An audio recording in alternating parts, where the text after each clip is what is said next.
Hi.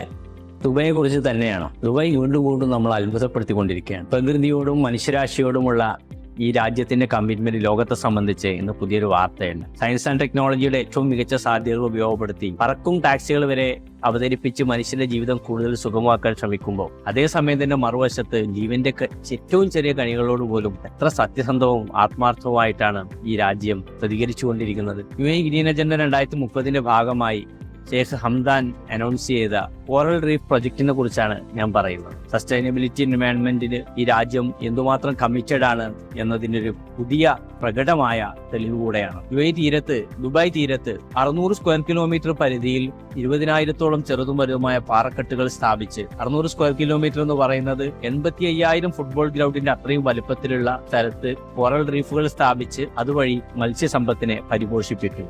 മത്സ്യസമ്പത്ത് ആവാസ വ്യവസ്ഥ നഷ്ടം നേരിട്ടുകൊണ്ടിരിക്കുന്ന ഒരു സമയമാണ്. അതുവഴി കടലിലെ മത്സ്യസമ്പത്ത് കുറഞ്ഞുകൊണ്ടിരിക്കുന്നു എന്നുള്ള കാര്യങ്ങൾ നമ്മുടെ മുമ്പിലുണ്ട്. അങ്ങനെ ആർട്ടിഫിഷ്യലായ റീഫുകൾ സ്ഥാപിച്ച് മത്സ്യസമ്പത്തിന്റെ ഉൽപാദനത്തെ പ്രോത്സാഹിപ്പിക്കുക എന്നതാണ് ഇതിന്റെ ലക്ഷ്യം. അങ്ങനെ മനുഷ്യനും പ്രകൃതിയും കൈകോർത്ത് മുന്നേറുന്നതിന്റെ ഏറ്റവും മഹത്തായ ഉദാഹരണം. ഹബീബി, വെൽക്കം ടു ദുബായ്.